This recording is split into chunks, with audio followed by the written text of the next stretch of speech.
Eric right now. To put, do you need any? I just want to know. That's our question. Does it hurt? No, it doesn't. Oh. No. No, I actually had somebody on my book tour ask me if they put me under for the procedure, and I was like, what? And she goes, well, it's stapled on there. And I'm like, stapled? What's wrong with you people? No, it's just stickers. Do you ever feel one fall off in the middle of the day when you're walking? Well, what's really funny is that you find them later. Like, you'll go put on a pair of jeans, and they'll just be like, whatever. Or you'll go to, like, the grocery store, like, if you've taken a bath, and they'll be, like, on your forehead. And you'll be like, oh my God, my vajazzle's on my forehead. And it's really not. It's not good. Oh, you're going to be famous for this. I love it. All right, we're going to come back with Jennifer Love Hewitt. Hang on. It's Black Eyed Peas, 102.7 KIIS-FM. So Jennifer Love Hewitt here. Also, we should also talk about the Ghost Whisperer, too, because that's your real gig. Yeah. That's your job as producer and star. Because you still produce, you produce the show, too, right? Yeah. All right. You do that how many days a week? 5 days a week and 9 months out of the year. How many years has that been on now? 5.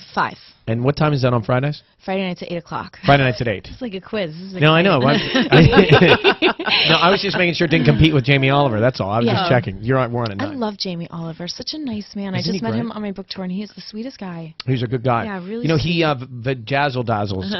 He panazzles. Yeah, he panazzles. He panazzles. He put a blueberry down there once. Oh, nice. Yeah, he's a chef. Nice. So when did you have time to write the book then? I've written it over the last 4 years. 4 years of writing the book. Here's the thing. Yes. You talk about your love-aholicism, which you kind of wouldn't say it necessarily. You're a love-aholic. A hopeless romantic. A hopeless romantic, yeah. But why do you always date famous guys? That could be the problem. Don't you usually date famous guys? Not on purpose. I don't like seek them out. It's just I feel like you do. Okay. I won't next time. Well, I'm asking you. Like, do you think that is it a pro or a con to date someone that's well known? I'm starting to think maybe it's not the way to go. I don't know. I don't know. Do you want to get married? Yes, I would. Are you asking me? Well, I don't know. I mean, is it because I'm vajazzled? This little plumeria you have has got me inspired. Yes, I would like to. I was thinking about building an avatar down there with Interesting. You know what I mean? A whole land? Yeah, we'd have all kinds of fun. It's not that big. It's not big enough for its own land, Ryan. Lord, let's not put that out there. So, what would you say the greatest? Sarah, my publicist, is now dying. She's like, my career's over. Her career's by the way, over. she has just fired you she fired you. Yeah, I'm done for. What do you? You'll never hear from me again. That's a great picture on the back. What do you think? What's the lesson you learned from writing this? What's the best thing about writing this? You think for you? You know what? It was cathartic. It was just good to like finally write about my own dating life. It's been written about so much by other people and stuff most of the time that's not true. It was nice to actually write things from my perspective. It was nice to maybe inspire, some young girls or women to sort of feel more empowered about themselves. And I learned a lot from it. I really did. I learned how little I pay attention sometimes to the things that are happening in my dating life because I want so badly to experience love like anybody and be in love that I don't really pay attention. Wait, hold on, you gotta explain that. Hold on, the red flags. Yeah.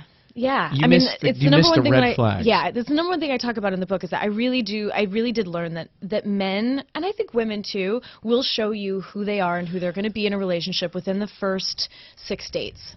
And it's like the first time one of those red flags pops up, we all, men, women, we all go, but you ignore they really it just do that? Yeah. They didn't mean it. Right. They didn't mean it. No, they meant it. They really meant it. Ryan walked out the day. I mean, like when the girl ate with her cheesecake with the fingers, and you were gone. Deal breaker. Oh. Really? Well, I took her home. I mean, I didn't leave her at the Palm. But that was it. You don't like girls that eat with their fingers? Well, it depends where we are. Oh. I was at the Palm. He listens to his red flags. I think men might pay more attention to red flags than women. I only see red flags. I need to see other flags.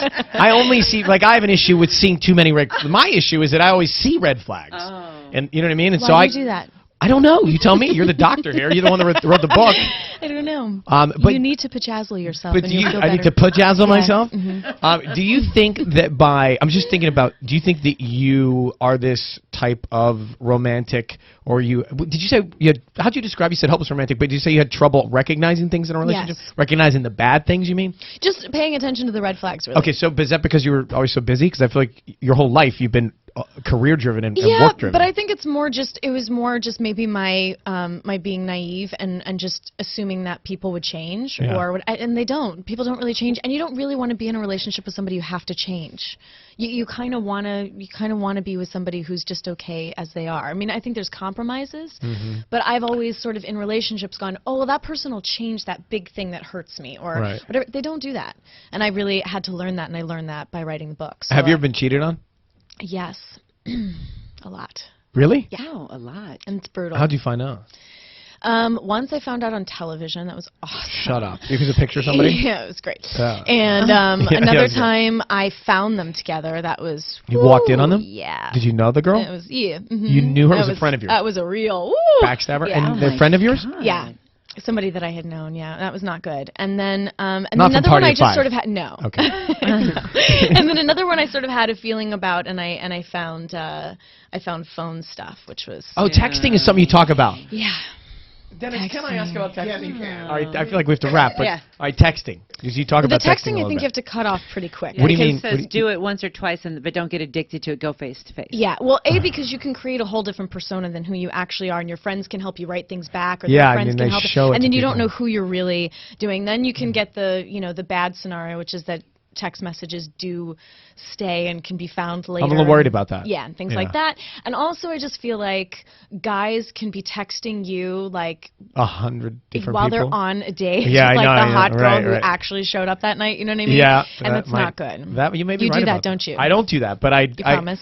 What I do is I text the person I'm thinking about. Yeah, Not necessarily if I'm on a date, but maybe with my mom, and I'm just Right. like, yeah, well, I'm listening, but I'm texting somebody else. that's good. No, I think the issue with texting is that, well, sometimes I don't know how to respond to some because they're really provocative, and I don't Yeah. want to respond to it Yeah. because I'm afraid that there are other people on the other end that aren't just that person. Yes. Yeah, Yeah, it's that's creating like show a and whole tell. weird dynamic. I don't like it. And the other part of it is you can kind of maintain, like for me, I've talked 20 hours in a day. Sometimes I'm not really a great talker at the end of the day, and Yeah. I can use it. It's a benefit, though. I like to send a You nice know, thing. it's nice to just be able to do that. But Do you like, send pictures? You don't send pictures, do you? No. Yeah, that's a I whole- collect pictures. You collect can send them to me. BBMs? I'll Yeah. send you a BBM of my whatever I have. Okay. Did you just say you have a? What is it? What's it called? You just said that. Yeah, but what's the thing called? You know what I mean? Vajazzling. Pajazzling. Vajazzling. Yeah, well, that's you. You would be I pajazzle. Pajazzle. Yeah, all right. And Well, it's I'm all- vajazzle. Right, it's all new to me, so don't get on me about this. But don't say you have a in public. It's really Sorry, Dennis it's not confused me. good. You're just asking for a lot of trouble. I do have one. He's standing right next to me. Dennis! Now my publicist won't represent you either. No, I know. No, I lost all representation long Me ago. too. All right, so check out this book, The Day I Shot Cupid, Jennifer Love Hewitt. It's out in stores everywhere. Thank you for coming on. Thanks for having me.